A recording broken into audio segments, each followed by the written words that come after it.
지금 세계학계와 음악계가 발칵 뒤집혔습니다. IQ 190의 천재 소녀가 하버드를 단칼에 거절하고 한국행 비행기에 올랐습니다. 오스트리아 대통령까지 막았지만 그녀의 결심은 흔들리지 않았습니다. 엘리사, 넌 인류의 자산이야. 왜 하필 한국인가? 그녀는 왜 모든 명예와 기회를 뒤로한 채 낯선 나라로 떠났을까요? 그런데 누구도 예상치 못했던 한글이 이 소녀의 얼어붙은 마음을 녹이고 있습니다. 어떻게 한 문자가 천재의 인생을 완전히 바꿔놓을 수 있었을까요? 웃음도 눈물도 모르던 그녀가 처음으로 흘린 뜨거운 눈물의 순간. 18년 동안 단 한 번도 울지 않았던 천재의 눈에서 왜 갑자기 눈물이 흘러내렸을까요? 한 글자가 불러온 기적 같은 변화. 세계 최고의 두뇌를 가진 소녀가 찾아낸 충격적인 비밀. 한글은 저를 울게 만든 첫 번째 언어입니다. 지금 바로 그 놀라운 변화의 이야기를 시작합니다. 저는 5살에 슈베르트 전곡을 외웠고 11살에 노벨상 수상자들과 토론했습니다. 모두가 저를 천재라고 부르죠. 제 이름은 엘리사 호프만입니다. 오스트리아 빈 출신이고 IQ는 190입니다. 빈 국립음대 최연소 입학생이라는 기록도 가지고 있어요. 그런데 제가 무대에서 바이올린을 연주하고 기립박수를 받을 때마다 이상한 점이 있었어요.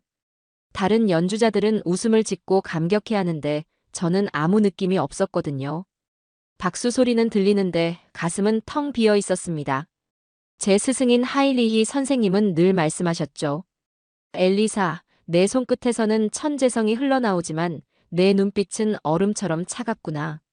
한 번은 음악 콩쿠르에서 1등을 했을 때였어요. 다른 참가자들은 울거나 웃고 있었는데 저는 그저 고개를 끄덕였죠. 집에 돌아와 거울 앞에 서서 물었습니다.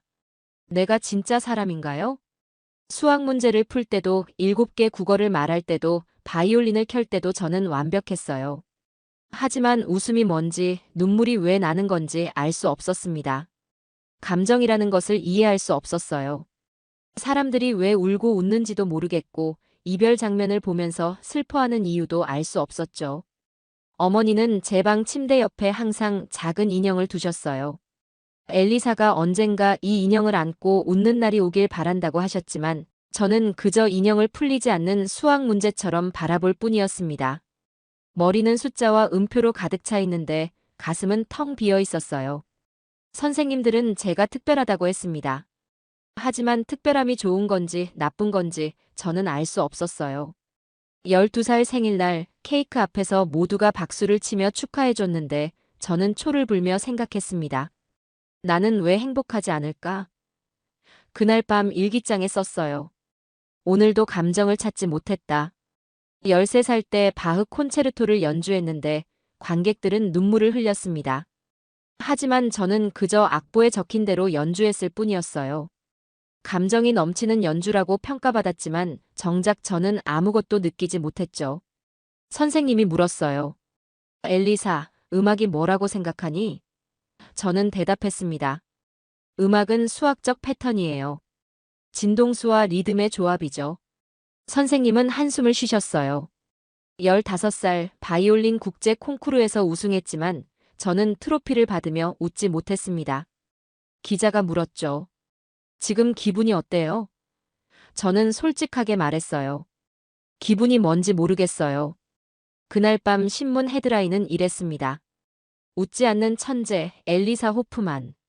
저는 모든 것을 가진 아이였습니다. 16살에 베를린 필하모닉과 협연했고 17에는 유엔 청소년 대표로 연설했죠. 제 방은 트로피와 상장으로 가득했어요. 하지만 그 방에 친구는 한 명도 없었습니다. 점심시간이면 혼자 음악실에서 바이올린을 켰고 저녁에는 혼자 미적분학 문제를 풀었죠. 엘리사는 왜 우리랑 어울리지 않아? 학교 친구들이 수군거리는 소리가 들렸어요. 제가 모르는 줄 알았겠지만 저는 다 들었습니다. 하지만 그들에게 다가가는 방법을 몰랐어요. 무슨 말을 해야 할지, 어떻게 웃어야 할지 알 수 없었거든요. 이모는 생일 파티에서 저를 보며 말했습니다. 넌 정말 잘난 로봇 같아, 엘리사. 그 말을 듣고 저는 그저 고개를 끄덕였죠. 사실 그 말이 칭찬인지 비난인지도 구분하지 못했어요. 로봇과 사람의 차이가 무엇인지 생각해봤지만 답을 찾지 못했습니다. 18번째 생일, 제 연주회에는 오스트리아 대통령까지 왔어요. 저는 완벽하게 연주했고 기립박수를 받았습니다. 사진사들이 플래시를 터뜨렸죠. 그런데 제 옆에 서 있던 아버지가 눈물을 흘리는 걸 봤어요. 왜 우시는지 물었더니 아버지는 이렇게 대답하셨습니다. 내가 한 번도 연주 후에 웃지 않아서. 그 말이 제 마음을 복잡하게 했어요. 저는 완벽했는데 왜 모두가 웃음을 원하는 걸까요? 그날 밤 텔레비전에서 음악치료학자 헬렌 슈타이너 박사의 인터뷰를 보게 됐습니다. 박사님은 저에 대해 이야기하고 있었어요. 엘리사 호프만은 놀라운 아이지만 감정 언어를 모릅니다. 그 아이는 인간의 언어는 잘하지만 인간의 감정 언어는 모르죠. 그 아이에게 필요한 건 수학이 아니라 진짜 말이에요. 진짜 말이라니. 그게 무슨 뜻일까요? 저는 7개 국어를 할 수 있는데 그게 진짜 말이 아니라면 무엇이 진짜 말일까요? 그 생각이 머릿속을 떠나지 않았어요. 밤새 고민했지만 답을 찾을 수 없었습니다. 19살, 저는 하버드, 옥스퍼드, 소르본 대학에서 동시에 입학 제안을 받았어요. 모두가 천재 엘리사를 원했죠. 하지만 저는 궁금했습니다. 진짜 말이 무엇인지, 그리고 그것이 제 차가운 마음을 녹일 수 있을지.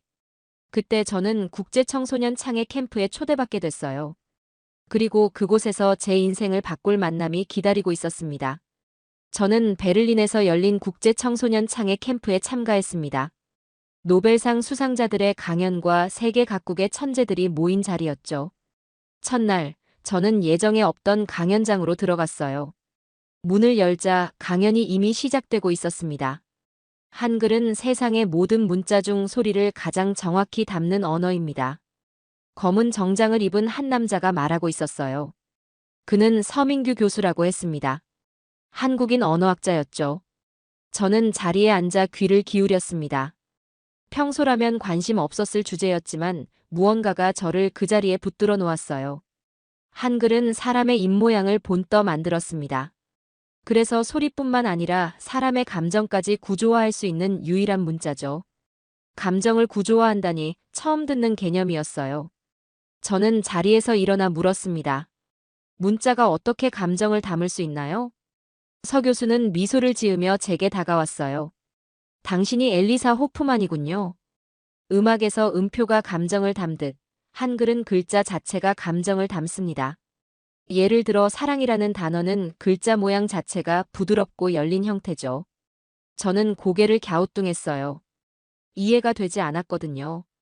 서 교수는 작은 노트를 꺼내 제게 건넸습니다. 이걸 한번 살펴보세요. 그것은 한글 노트였어요. 첫 페이지에는 이렇게 쓰여 있었습니다. 내 마음을 여는 건 숫자가 아니라 이 글자일지도 몰라요. 노트를 펼치자 낯선 문자들이 있었어요. 동그라미, 직선, 점들이 조합된 기괴하지만 이상하게 아름다운 글자들이었습니다. 서 교수는 설명했어요. 시옷은 이가 나온 모양입니다. 사람이라는 단어를 보세요. 사람을 발음할 때 우리 입모양이 그대로 글자에 담겨 있어요. 저는 처음으로 한글을 써봤습니다. 사람. 그리고 그 글자를 쓰는 순간 이상한 느낌이 들었어요. 마치 누군가와 손을 잡는 것 같은 느낌이었습니다. 이것이 감정일까요? 한글은 소리와 의미와 형태가 하나로 연결된 유일한 문자입니다. 세종대왕은 백성들이 자신의 마음을 표현할 수 있도록 이 문자를 만드셨죠. 저는 그날 밤 호텔방에서 한글 노트를 들여다봤어요. 서 교수의 말이 머릿속을 맴돌았습니다. 감정을 구조화한다. 바이올린을 집어들고 한글의 리듬을 연주해봤어요. 그러자 이전과는 다른 소리가 나왔습니다. 저도 모르게 손가락이 떨리고 있었어요. 이것이 설렘일까요? 처음 느껴보는 감정이었습니다. 노트 마지막 페이지에는 이렇게 적혀 있었어요. 한국어 수업은 매주 금요일 서울대학교에서 합니다. 오세요. 그 순간 저는 결심했습니다. 캠프가 끝나고 빈으로 돌아온 저는 가족들에게 선언했습니다. 저 하버드 안 갈 거예요. 한국으로 갈래요. 그 말을 듣자 아버지는 커피잔을 떨어뜨렸고 어머니는 얼굴이 하얗게 변했어요. 아버지가 물었습니다. 엘리사, 농담이지? 하버드는 내 꿈이었잖아. 하지만 그건 제 꿈이 아니라 모두의 꿈이었죠. 저는 한글 노트를 꺼내 보여드렸어요. 이 글자가 저를 부르고 있어요. 설명하기 어렵지만 처음으로 뭔가를 느꼈어요. 소식은 순식간에 퍼졌습니다. 제 스승은 분노했고 빈 국립음대 총장은 직접 집으로 찾아왔어요.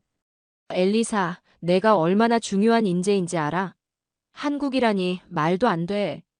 오스트리아 대통령까지 저에게 전화를 했습니다. 엘리사, 넌 인류의 자산이야.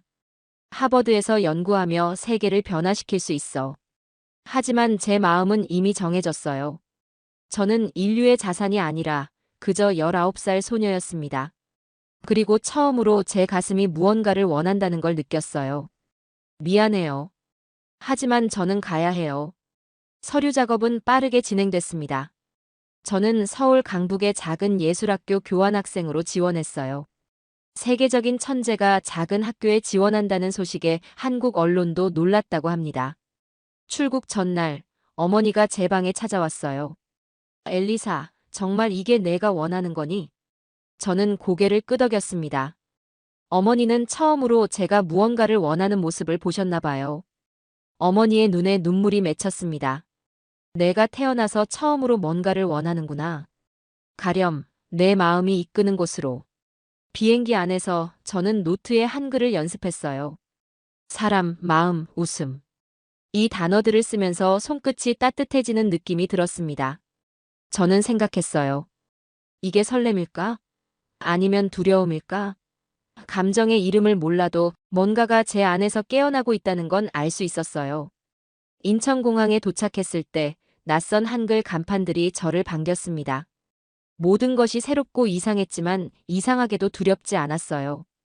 공항에는 학교 담당자가 저를 기다리고 있었습니다. 호프만 씨, 한국에 오신 것을 환영합니다. 서울로 모시겠습니다. 차 안에서 창밖을 보니 한글 간판들이 지나갔어요. 그 모양들이 마치 저에게 손짓하는 것 같았습니다. 그리고 처음으로 아주 작게 제 입꼬리가 올라갔어요. 웃음이라는 걸 지어본 것일까요? 저도 모르게 거울을 보며 확인했습니다. 서울 강북의 작은 원룸이 제 새로운 집이 되었어요. 창문 너머로 낯선 도시가 펼쳐졌습니다. 지금부터 저의 새로운 삶이 시작될 거예요. 첫 수업날, 저는 긴장했어요. 어떻게 인사해야 할지, 친구를 어떻게 사귀는지 몰랐거든요. 예술학교 교실에 들어서자 모두의 시선이 저에게 쏠렸습니다. 그때 한 소녀가 저에게 달려왔어요. 우와, 진짜 엘리사 호프만이다. 나 강윤아야. 내가 오길 기다렸어. 강윤아는 미술부 소녀였어요. 밝은 미소와 짧은 머리카락이 인상적이었죠. 그녀는 제 손을 잡고 교실 구석으로 이끌었습니다. 너 정말 IQ 190이야? 그런데 왜 하버드 대신 여기에 왔어? 다들 너무 궁금해하고 있어. 저는 한글 노트를 보여주며 말했어요. 이 글자가 저를 불렀어요. 유나는 의아한 표정을 지었습니다. 한글? 그거 그냥 우리가 쓰는 글자인데. 점심시간 유나는 저를 학교 근처 작은 포장마차로 데려갔어요. 그곳에서 처음으로 김치전을 맛보았습니다. 뜨겁고 매콤한 맛이 제 혀를 자극했어요. 이게 진리야. 먹고 죽자. 유나가 외쳤습니다. 저는 그 말의 뜻을 몰랐지만 따라해봤어요. 먹고 죽자? 유나는 박장대소했어요. 엘리사, 너 웃고 있어. 정말이었을까요? 저는 입가에 손을 대고 확인했습니다. 제 입꼬리가 올라가 있었어요. 처음으로 자연스럽게 지은 웃음이었습니다. 한글 수업은 매일 오후에 있었어요. 저는 한글을 배우며 발견했습니다. 기억은 혀가 목구멍을 막는 모양, 니은은 혀가 윗잇몸에 닿는 모양. 모든 글자가 사람의 입모양을 그대로 담고 있었어요. 글자를 쓰면서 제 몸도 그 움직임을 따라했죠. 유나는 매일 저에게 새로운 세계를 보여줬어요. 떡볶이, 노래방, 한강공원. 그리고 매일 저녁, 우리는 한글로 일기를 썼습니다. 엘리사, 왜 그렇게 빡빡하게 살아? 우리 그냥 놀자. 유나는 항상 그렇게 말했어요. 한 달이 지났을 때였습니다. 시옷을 연습하던 중 갑자기 눈물이 떨어졌어요. 노트가 젖었죠. 저는 깜짝 놀랐습니다. 왜 울고 있는 걸까요? 사람이라는 글자를 쓰는데 왜 눈물이 나는 걸까? 저는 중얼거렸어요. 유나는 제 등을 토닥이며 말했습니다. 그게 바로 감정이야, 엘리사. 그날 밤 저는 처음으로 악보 없이 바이올린을 연주했어요. 그냥 마음이 이끄는 대로 켰죠. 창문 너머로 서울의 밤하늘을 바라보며 생각했습니다. 이게 자유일까? 유나와 친구들은 저에게 한국어 욕도 가르쳐 줬어요. 처음으로 욕을 배우는 천재라며 모두가 웃었죠. 이상하게도 그 웃음소리가 따뜻하게 느껴졌습니다. 바이올린 연습실에서 한국 전통음악을 접했을 때 저는 새로운 발견을 했어요. 서양 음악의 정확한 음계와 달리 한국 음악은 음과 음 사이를 미끄러지듯 움직였죠. 마치 감정이 흐르는 것 같았습니다. 저는 그 선율을 따라 바이올린을 켜보았어요. 그러자 제 연주에서 처음으로 감정이 묻어났습니다. 한국에 온 지 석 달째 저는 학교 연주회에 초대받았어요. 솔로가 아닌 앙상블 멤버로 참여하는 첫 무대였습니다. 연습 첫날 저는 당황했어요. 다들 제가 완벽하게 연주할 것이라 기대했지만 합주는 달랐거든요. 엘리사, 여기서는 내 파트를 조금 작게 연주해야 해. 지휘자 선생님이 말씀하셨어요. 저는 혼란스러웠습니다. 작게 연주한다고요? 제 기술을 숨기라는 말이었을까요? 유나가 옆에서 설명해 주었죠. 합주는 누가 잘하나 경쟁하는 게 아니야. 함께 어울리는 거지. 처음엔 어색했어요. 제 소리를 줄이고 다른 연주자들의 소리에 귀 기울이는 건 낯설었거든요. 하지만 점점 다른 악기들과 어우러지는 기쁨을 느끼기 시작했습니다. 한 번은 제가 실수를 했어요. 틀린 음을 연주했죠. 평소라면 치명적인 실수라고 생각했을 텐데 친구들은 그저 웃으며 계속 연주했습니다. 괜찮아, 다음에 맞추면 돼. 유나가 외쳤어요. 그 순간 깨달았습니다. 음악은 혼자 연주하는 게 아니었어요. 진짜 아름다운 건 같이 틀리고 같이 웃는 거였습니다. 연주의 날, 우리는 무대에 올랐어요. 제가 바이올린 솔로 부분을 연주할 때 친구들이 응원의 눈빛을 보냈습니다. 그 따뜻한 시선이 저를 감쌌어요. 연주가 끝나고 기립박수를 받았을 때 처음으로 진정한 기쁨을 느꼈습니다. 그것은 제 성취가 아닌 우리의 성취였거든요. 무대 위에서 눈물이 흘렀어요. 친구들은 저를 껴안았고 저도 처음으로 누군가를 껴안았습니다. 그날 밤 저는 한글로 논문을 쓰기 시작했어요. 한글의 구조와 감정 공감의 뇌과학이라는 제목이었죠. 한글이 어떻게 뇌의 감정 중추를 자극하는지 문자와 감정의 연결성에 대한 내용이었습니다. 서민규 교수님께 보냈더니 교수님은 깜짝 놀라시며 서울대 언어연구소에 제출하자고 제안하셨어요. 엘리사, 내 연구는 언어학의 새로운 지평을 열 수 있어. TED 강연 초청도 받았습니다. 저는 바이올린을 들고 무대에 섰어요. 청중들 앞에서 한글과 음악의 연결성에 대해 이야기했습니다. 한글은 저를 울게 만든 첫 번째 언어입니다. 제가 사람이라는 걸 느끼게 해준 문자죠. 그 강연은 조회수 5천만을 기록했어요. 세계 각국에서 연락이 왔습니다. 하지만 저에게 가장 소중한 건 유나와 친구들이 건넨 말이었어요.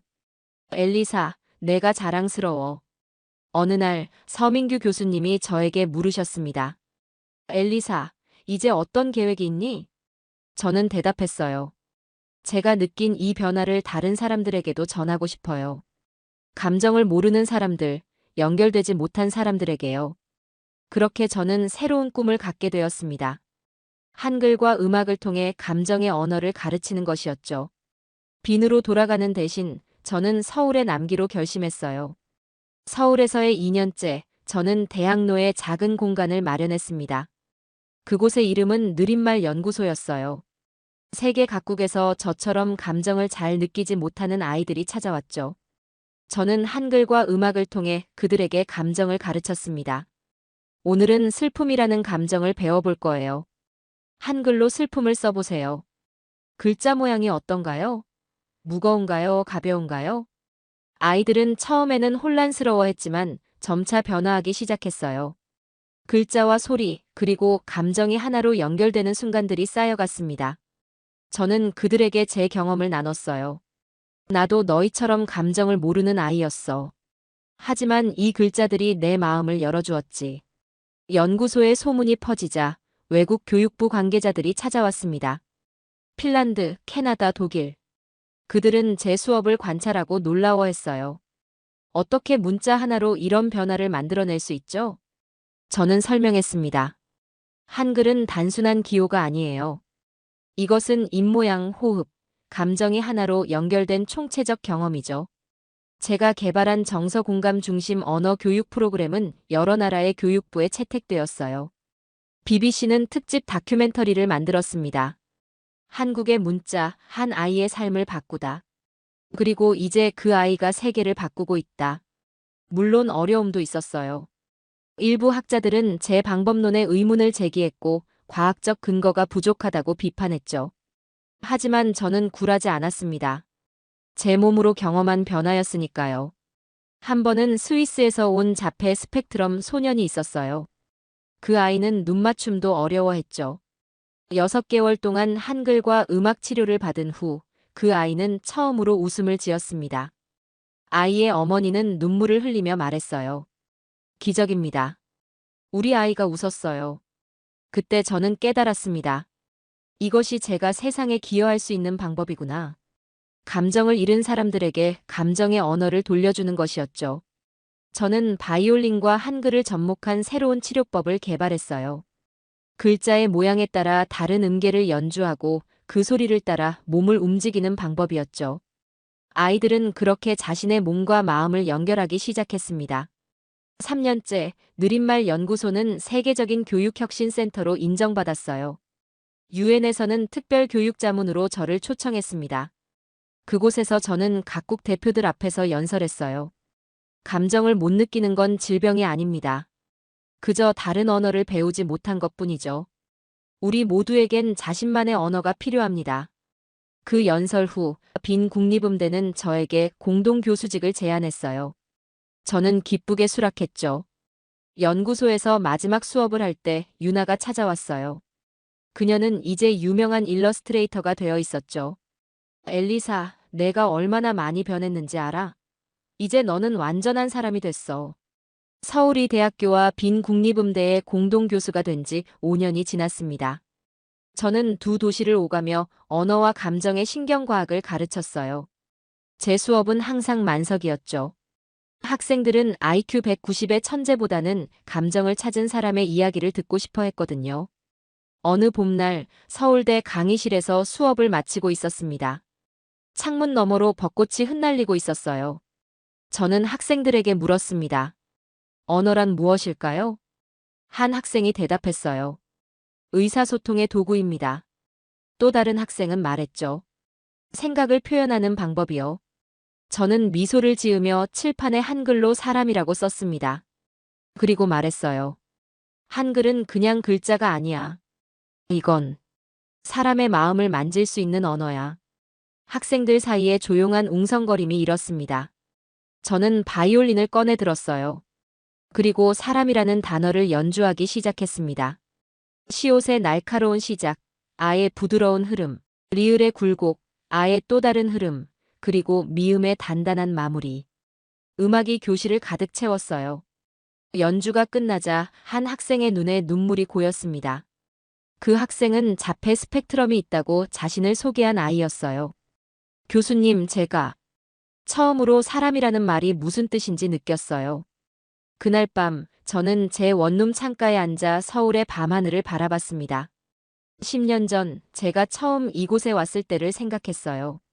그때의 저는 웃을 줄 모르는 천재 소녀였죠. 이제는 어떤 사람이 되었을까요? 전화가 울렸어요. 빈에 계신 아버지였습니다. 엘리사, 잘 지내니? 네, 아버지. 행복해요. 이번 주말에 집에 올 수 있겠니? 내 생일이잖아. 저는 미소를 지었습니다. 물론이죠. 그런데 한 사람을 데려가도 될까요? 제 첫 제자예요. 그 아이에게 빈을 보여주고 싶어요. 비행기에서 저는 그 학생에게 말했습니다. 내가 너였어. 감정이 뭔지 모르고 웃음이 어떤 건지도 몰랐지. 하지만 한글을 만나면서 모든 게 바뀌었어. 학생은 궁금해했어요. 그런데 왜 하필 한글이었을까요? 저는 잠시 생각하다 대답했습니다. 모든 사람에겐 자신의 마음을 여는 열쇠가 있어. 나에겐 그게 한글이었던 거지. 내게는 다른 무언가일 수도 있고. 중요한 건 그 열쇠를 찾는 여정을 포기하지 않는 거야. 빈 공항에 도착하자 가족들이 저를 기다리고 있었어요. 어머니는 여전히 그 작은 인형을 들고 계셨습니다. 저는 달려가 어머니를 안았어요. 그리고 그 인형을 받아들고 웃었습니다. 보세요, 어머니. 이제 웃을 수 있어요. 어머니의 눈에 눈물이 고였어요. 우리 딸이 돌아왔구나. 집으로 가는 길, 저는 창밖을 바라보며 생각했습니다. IQ 190의 천재보다 더 중요한 것이 있었어요. 그것은 감정을 느끼고 연결되고 사랑하는 능력이었죠. 저는 이제 완성된 사람이 되었습니다. 지성이 아닌 감정으로, 혼자가 아닌 연결로 완성된 진짜 사람이 된 거예요. 바이올린 케이스를 열고 저는 마지막으로 한 번 더 사람을 연주했습니다. 그 소리는 빈의 하늘로 퍼져나갔어요. 웃음을 잃었던 천재 소녀가 마침내 찾은 것은 다름 아닌 자기 자신이었습니다. 오스트리아 빈, 한국 서울을 오가며 수많은 아이들의 마음을 열어준 엘리사 호프만. IQ 190의 천재였지만 자신의 감정을 찾지 못했던 소녀는 이제 세계를 변화시키고 있습니다. 한글은 그냥 글자가 아니야. 이건 사람의 마음을 만질 수 있는 언어야. BBC가 보도했습니다. 한국의 문자, 한 아이의 삶을 바꾸다. 그리고 이제 그 아이가 세계를 바꾸고 있다. 처음으로 웃음 짓고, 처음으로 눈물 흘리고, 처음으로 누군가를 안아본 그녀. 엘리사는 마침내 자신이 그토록 찾던 답을 발견했습니다. 바이올린으로 사람을 연주할 수 있다면 우리는 모두 완성된 사람이 될 수 있어요. 웃음을 잃었던 천재 소녀가 마침내 찾은 것은 다름 아닌 자기 자신이었습니다. 마지막으로 여러분의 구독과 좋아요는 영상 제작에 아주 큰 힘이 됩니다. 긴 영상 시청해주셔서 감사합니다.